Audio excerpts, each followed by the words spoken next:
Hello and welcome to the Compassion Flower Report. Thank you for watching. I'm Degé Coutee, your host and president of the Patient Advocacy Network, and I'm here this evening to bring you some news on cannabis and cannabis policy. You can learn more about our organization at our links over here, and also we recently put out our inaugural episode of Compassion Flower Report, which was basically just a background and history about the Patient Advocacy Network and who we are and what we do and who I am. So if you want to learn more there, you can go over to that video and check that out. Tonight we're going to stick to our normal Compassion Flower Report format, where I'm going to bring you cannabis news, occasionally some conspiracy, and that's just because the powers that be that made cannabis illegal to begin with are still out there, and I'm sure that is going to come up from time to time. You will probably also occasionally from time to time see me enjoy some coffee, and you will probably occasionally get to see my cats come through as well. So with that, let's get started on what's going on. The big news these past couple weeks, because it's back to school time, the headline, and if you've seen it, is Santa Rosa girl who takes medical cannabis to treat seizures attends first day of kindergarten. This was a really big story. It played out really big here in California. I've seen it in media outlets around the country. Basically, there's this 5-year-old girl by the name of Brooke who has a very severe seizure disorder. It's Dravet syndrome, and she takes multiple doses of oil made from THC and CBD oils. So she's doing a full spectrum oil that she needs to take for her condition. And as the story says here, and this particular story I'm getting from the Press Democrat, which is the local paper up there in Santa Rosa. Santa Rosa is in Northern California, if you're not familiar with that. But it says Santa Rosa girl who relies on cannabis-based oil to treat a rare form of epilepsy started kindergarten on Monday under a court order that allows her to attend class while a judge decides whether the Rincon Valley Union School District can ban the medication from school grounds.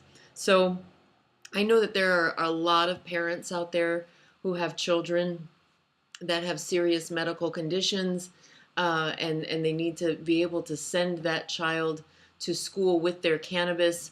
And this is one of the stories that, and one of the cases that we're going to see where that happens. The story goes on to say Brooke must carry the THC oil with her at all times because larger doses of the medication, which is applied to her gums, stop the seizures when they strike, says her mother. So it looks like she's got 2 different oils that she takes. She has a THC oil, and she's got a cannabidiol product as well, a CBD product, that she's using to treat this disorder. So, you know, when it comes to being able to use medical cannabis and having a very severe medical condition like this young girl Brooke, it's about having a more livable life. It's about having a bit more of a normal life. And how wonderful that this little girl gets to go to kindergarten, be with her peers, and be part of the normal world, and not have to, not that there's anything wrong with homeschooling, but you know, it's nice that the family has the choice. And if this little girl is very social, and the pictures make it look like she's having a real good time exploring her surroundings there at kindergarten, how wonderful that medical cannabis can help somebody have a more livable life. And so we'll definitely follow this story to learn more about where it heads, because I'm sure what happens here is going to happen elsewhere. It goes on to say that the district refused to let Brooke bring her medication on campus, citing state and federal barriers prohibiting medical marijuana in schools. Attorneys representing her family say the district's stance violates rules that protect disabled students. So very interesting legal battle going on there, and we'll follow that because it's so important that people get to use cannabis. And again, it's about ending that stigma and ending the taboo. And again, it shows the need to fix federal law, which we're going to talk about a little bit later in this show.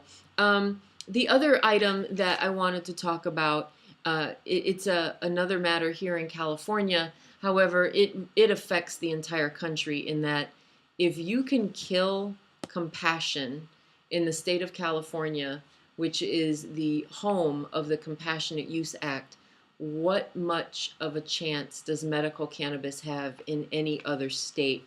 What I'm talking about is Senate Bill 829. It's called the Compassionate Care Bill. And what people don't really know or understand and haven't learned is that it is illegal in California to give cannabis away.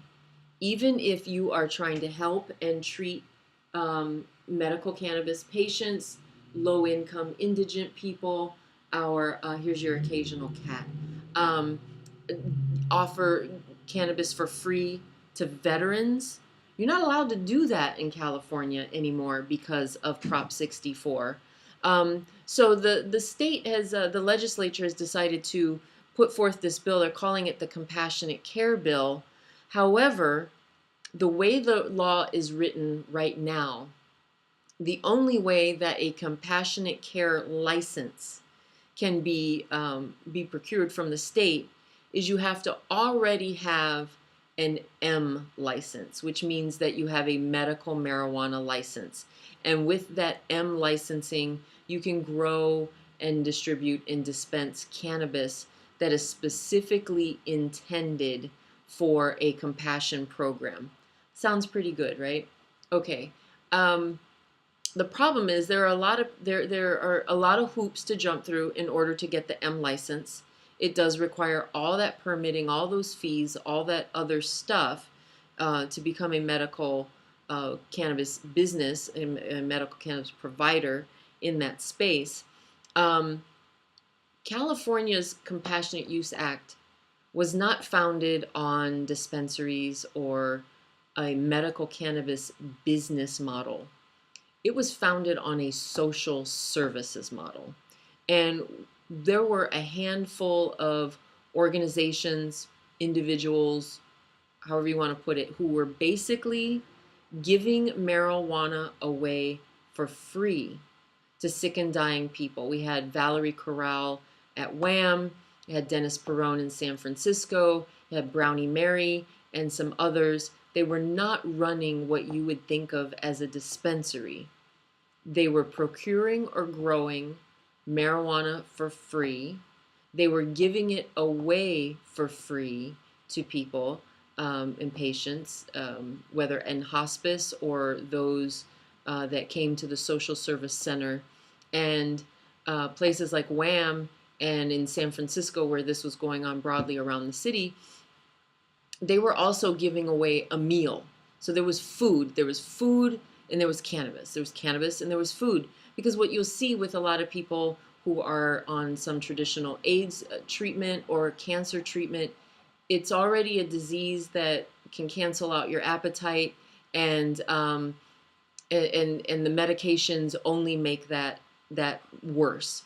And so there was this brilliant idea back in the early 90s, like, hey, when I was in college and I smoked pot, I got the munchies.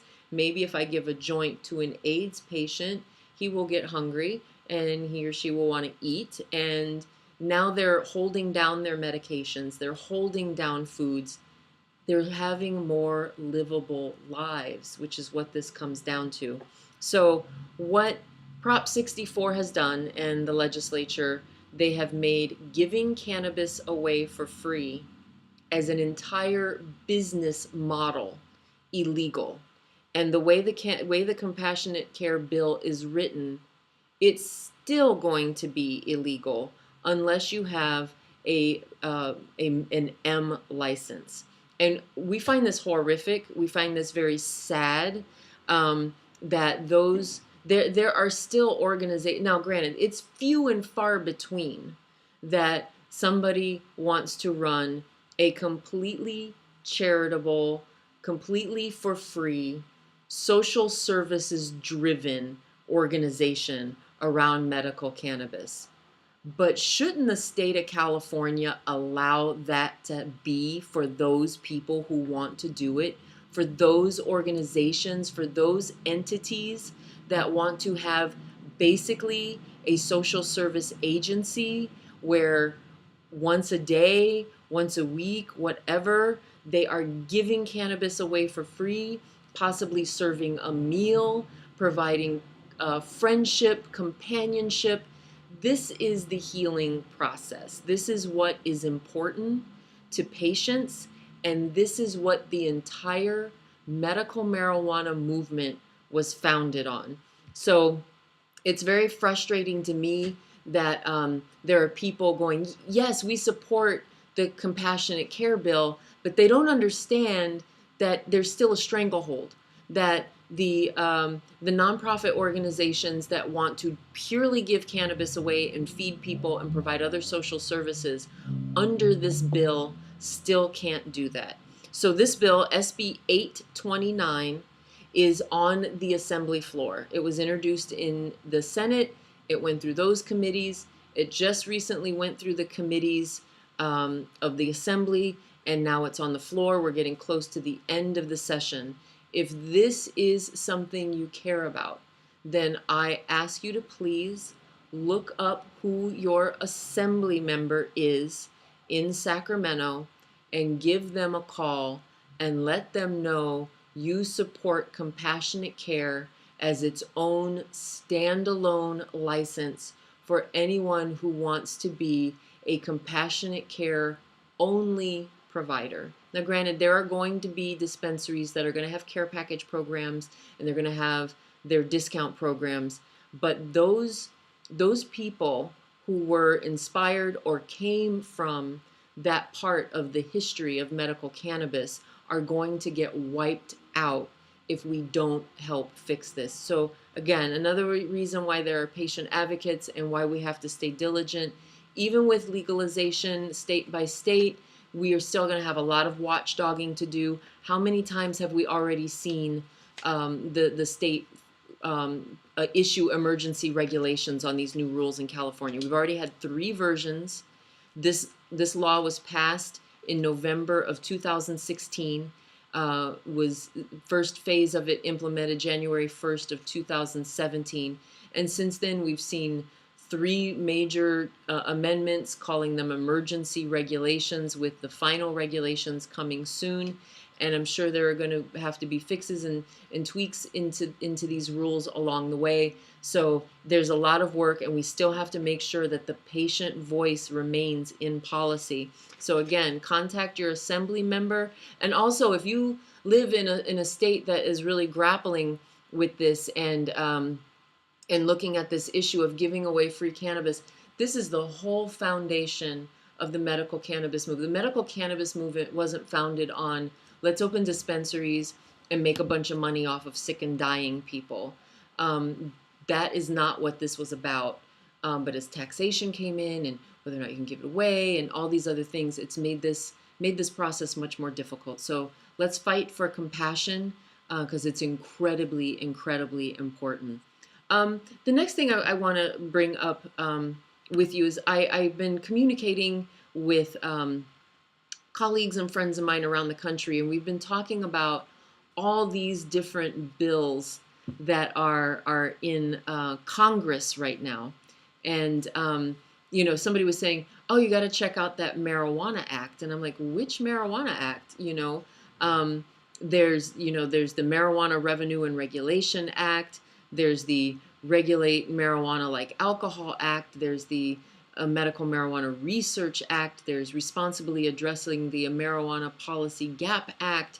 So there's the Marijuana Justice Act, the End Federal Marijuana Prohibition Act, the State's Medical Marijuana Property Rights Protection Act. So, there are currently 67 bills just with the word marijuana on them. And there's the other thing, and I'm going to do a little more looking there at Congress's website.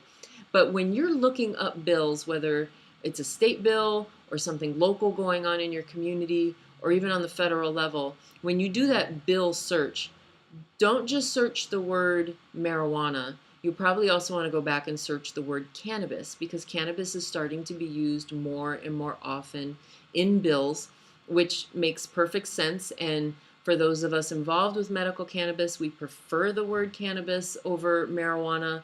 A lot of different reasons. Goes back to that whole conspiracy talk thing, right? And why marijuana was made illegal to begin with. But a criminal defense attorney explained it to me in a way that I really appreciated. And the reason that the word marijuana is used so regularly when creating laws is because that's the word that is used in the very first and basic laws state by state. And usually those are the word marijuana is what's used in the criminal code, and it's the word that is used when talking about each individual state's Controlled Substances Act. Because in addition to the federal Controlled Substances Act, each state has one as well, and they all refer to it as marijuana. So if you're going to amend a law about marijuana, you probably want the word marijuana in the title of the law, and then addressing it, and then you can say in the bill that marijuana and cannabis are the same thing. And then again, I'm sure we're going to start to see cannabis being used more and more as the word for this, which is wonderful.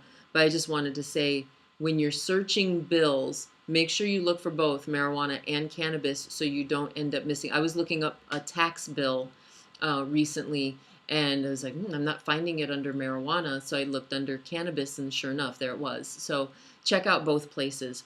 Now, again, with Congress and all of these bills, there's a lot of them.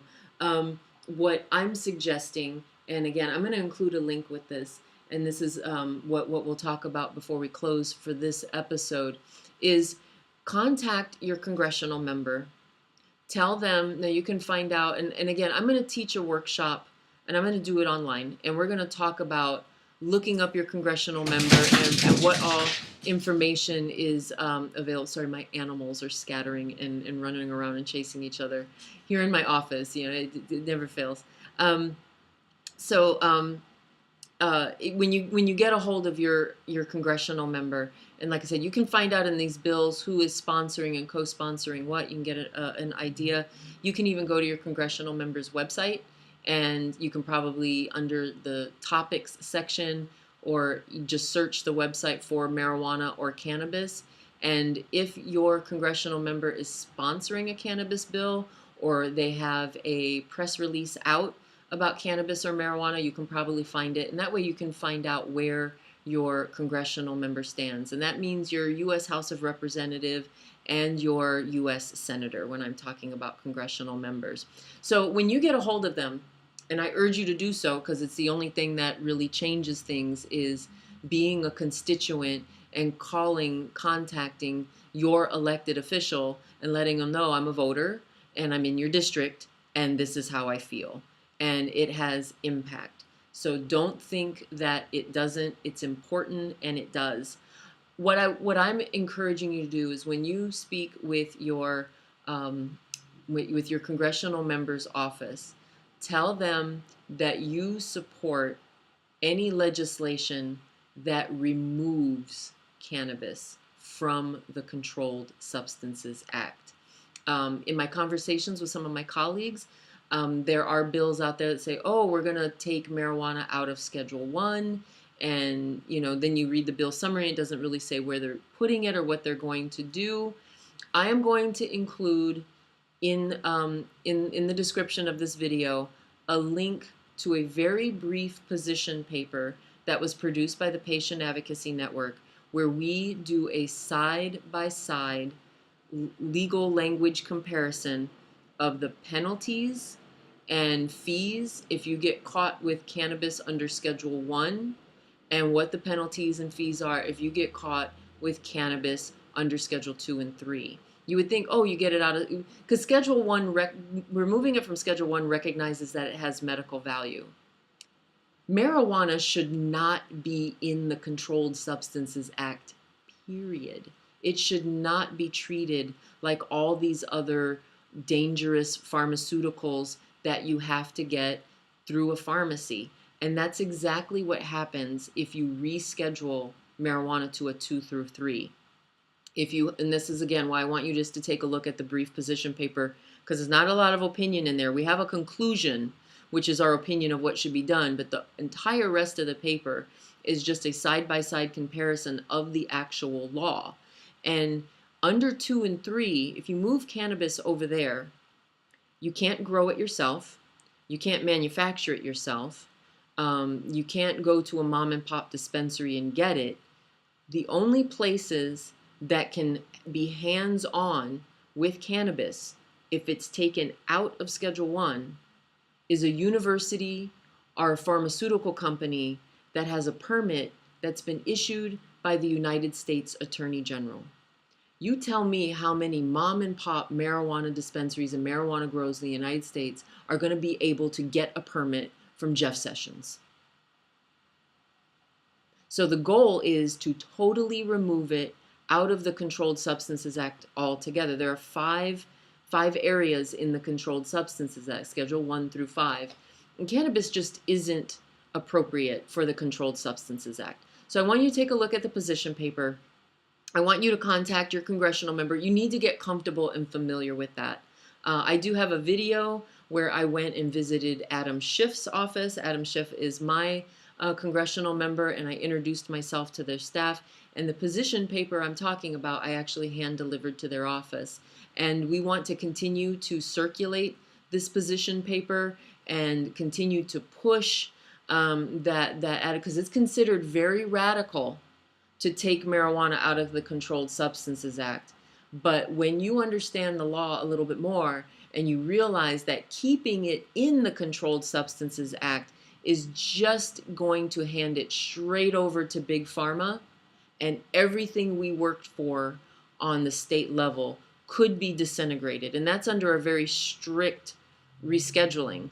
That's why there are these other bills in here that I like that protect states' rights and do this and do that. So if something goes weird with what they do with cannabis in the Controlled Substances Act, that the states that already have laws at least still have their state protection, even though they still don't have federal protection.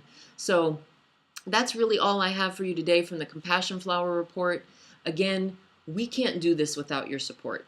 We can't be out there in the field and advocating for patients' rights and helping to create better laws without your support. So please visit us at our various social media platforms. You can make a donation at our blog at Cannabis Patient Voice. While our website is still being developed, that donate button will be up again, but the donate button at Cannabis Patient Voice goes to the same place. I want to thank everybody who has recently become a regular monthly sponsor, whether you can contribute $5 a month or $500 a month or anything in between. Absolutely everything helps, and I can't do this without you. So again, thank you for tuning in to the Compassion Flower Report. I appreciate you. Have a wonderful night.